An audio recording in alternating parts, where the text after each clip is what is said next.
এবার আমরা সলভ করব বরিশাল বোর্ড 2024 সালের একটি কোশ্চেন। আমরা দেখি কি দেওয়া আছে। আমাদের হচ্ছে নদীর প্রস্থ এ বির মান 20 কিলোমিটার দেওয়া এবং প্রথম যে সাঁতারু সে এসি বরাবর 10 ডিগ্রি কোণে রওনা দিয়েছে এবং সেক্ষেত্রে তার বেগ কত 16 কিলোমিটার পার আওয়ার এবং অপর আরো একজন ব্যক্তি সে ডি বরাবর রওনা দিছে এবং তার ক্ষেত্রে কোণ কত ডিগ্রি ছিল, 60 ডিগ্রি কোণ ছিল।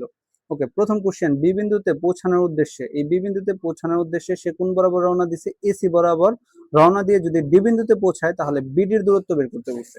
তাহলে এবার আমরা এটার সলভ একটু দেখি। তাহলে এটার সলভ যদি করতে চাই, আমি যদি একটু সুন্দরভাবে আবার চিত্রটা একটু আঁকি, তাহলে সে কোন বিন্দুতে পৌঁছানোর উদ্দেশ্যে রওনা দিছিল, সে বি বিন্দুতে পৌঁছানোর উদ্দেশ্যে এ বিন্দু থেকে রওনা দিয়েছিল। কত কত ডিগ্রি কোণ করে? 10 ডিগ্রি কোণ করে। সো দিলাম 10 ডিগ্রি। এবার তার পৌঁছানোর উদ্দেশ্য কোথায় ছিল? বি বিন্দুতে, বাট সে আলটিমেটলি কোথায় যেয়ে পৌঁছাইছে? ডি বিন্দুতে। এবার আমাদের কাছে এই বিডির দূরত্বই জানতে চাইছে। তাহলে এই বিডির দূরত্বকে আমরা কি দ্বারা প্রকাশ করি, বা বিডিকে আমরা কি বলি? পার্শ্বীয় সরণ বলি। তো আমাদের কাছে এই পার্শ্বীয় সরণের মান জানতে চাইছে। সো কেন এটাকে পার্শ্বীয় সরণ বললাম? কারণ খুব সহজে একটা শর্টকাট সূত্রের সাহায্যে এটা আমরা সলভ করে ফেলবো। সো এটা যদি আমি সলভ করতে চাই, আমি কি সূত্র বসাবো, বা পার্শ্বীয় সরণের সূত্র কি? সূত্রটা হচ্ছে S equal to U plus V cos alpha into D divided V sine alpha. So এই মানটা আমরা বসাবো। সো এবার যদি আমি লিখি যে আনুষঙ্গিক যে মানগুলো দেওয়া আছে, ইউ এর মান যদি লিখতে চাই, আমাদের এখানে ইউ এর মান কত দেওয়া? 8 কিলোমিটার পার আওয়ার দেওয়া। সো 8 কিলোমিটার পার আওয়ার লিখে দিলাম। এখানে আমাদের ভির মান কত? সে কোন দিক বরাবর রওনা দিছে? প্রথম সাঁতারু, তাই না? বি বিন্দুতে পৌঁছানোর উদ্দেশ্যে, আচ্ছা এসি বরাবর, তার মানে প্রথম সাঁতারু। তাহলে ওকে, ভির মানটা লিখি। তাহলে এটার মান কত? 16 কিলোমিটার পার আওয়ার। সো থিটার মান কত ডিগ্রি? এতটুকু হচ্ছে 90 ডিগ্রি, আর এই পাশে এটার মান কত ডিগ্রি আছে? 10 ডিগ্রি। তাহলে 90 প্লাস 10 ডিগ্রি, তার মানে টোটাল থিটার মান কত ডিগ্রি? 100 ডিগ্রি। কারণ আমরা আমাদের সবসময় বের করতে হয় যে এই যে ভূমির সাথে সে বা পারের সাথে কত ডিগ্রি কোণে রওনা দিছে। তাহলে ইউ এর মান যদি বসাই 8, আর ভির মান কত আমাদের 16, কজ আলফার মান কত ডিগ্রি? 100 ডিগ্রি বসাইলাম, ইনটু ডির মান কত? নদীর প্রস্থ কত দেওয়া আছে? প্রস্থ ডি বা এস যেটাই লিখি, ডি ইকাল টু কত দেওয়া? 20 কিলোমিটার দেওয়া আছে। আমি কিলোমিটারে বসাবো 20 ডিভাইডেড ভি সাইন আলফা। ভির মান কত দেওয়া আমাদের? 16, সাইন আলফার মান কত ডিগ্রি হবে? 100 ডিগ্রি হবে। এবার যদি আমি পুরাটারে ক্যালকুলেশন করি, আমাদের মান কত আসবে? আমরা যদি একটু দেখি, আমাদের মান আসে হচ্ছে 6.62 কিলোমিটার। ওকে, তাহলে আমরা কি বলতে পারবো যে বিডির দূরত্ব আসলে কত? 6.62 কিলোমিটার। সো খুব সহজেই এটার অ্যান্সার আমি করে ফেললাম মাত্র 5 সেকেন্ডের সাহায্যে। সো এটাই কি আমাদের ছিল গ নাম্বার করার জন্য সবচেয়ে শর্টকাট উপায়। এবার আমরা ঘ নাম্বার কোশ্চেনটার সলভ করব। সো ঘ নাম্বার কোশ্চেনটার সলভ যদি করতে চাই, তাহলে আমাদের দেখতে হবে ঘ নাম্বার কোশ্চেনটা আমাদের কি বলছে। আমি একটু কোশ্চেনের দিকে তাকাই। কোশ্চেন বলছে কোন সাঁতারু আগে পৌঁছাবে। তার মানে একজন সাঁতারু কোন দিক বরাবর রওনা দিছিল? এসি, আরেকজন সাঁতারু কোন দিক বরাবর রওনা দিছিল? এডি।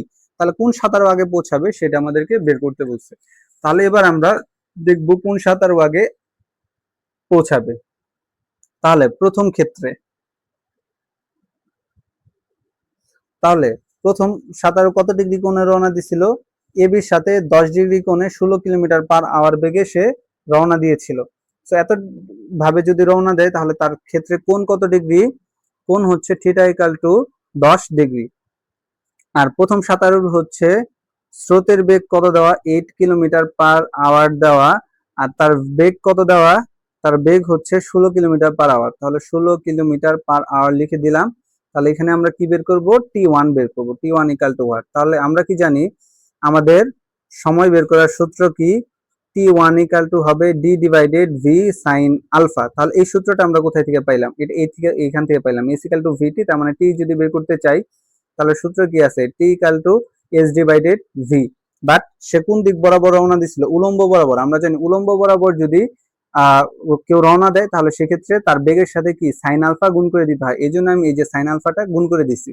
তাহলে এবার দেখি তার সময় কতটুকু। তার মানে আমাদের এখানে ডি কত ছিল? নদীর প্রস্থ এ বি ইকাল টু কত? 20 কিলোমিটার। তার মানে A B equal to 20 kilometre লিখে দিলাম। তাহলে ডির মান 20, ভির মান কত আমাদের? 16, সাইন আলফার মান কত ডিগ্রি আমাদের? আলফা বলি আর থিটা বলি, এটা আলফা লিখলাম 10 ডিগ্রি। দেখবো তার মান কত আসতেছে। আচ্ছা, তাহলে আবার আমরা একবারই ক্যালকুলেশন করব দ্বিতীয় ক্ষেত্রে বা দ্বিতীয় সাঁতারুর ক্ষেত্রে। তাহলে দ্বিতীয় সাঁতারুর ক্ষেত্রেও কি আমাদের সেম প্রসেস। তাহলে সূত্র কি? T two equal to d divided V sine alpha. তাহলে দ্বিতীয় সাঁতারু আসলে তার কোণ কত ডিগ্রি ছিল? 60 ডিগ্রি। কারণ দ্বিতীয় সাঁতারু কোন দিক বরাবর রওনা দিছিল? এই দিক বরাবর। তাহলে এখানে থিটা ইকুয়াল টু কত ডিগ্রি হয়? 60 ডিগ্রি। সো লিখে দিলাম। এবার তার বেগ কত? দ্বিতীয় সাঁতারু একই বেগে যেহেতু রওনা দিছে, তার মানে এখানে বেগে কত আসবে? 16 কিলোমিটার/আওয়ার। ওকে, তাহলে তো আমাদের আর কিছুর প্রয়োজন নাই। এ বি নদীর প্রস্থ 20 কিলোমিটার ছিল, আমি ওইটাই বসাই দিব। সো যদি বসাই দেই, এ বির মান কত? এ বি মানে কি? দূরত্ব কত? 20 কিলোমিটার।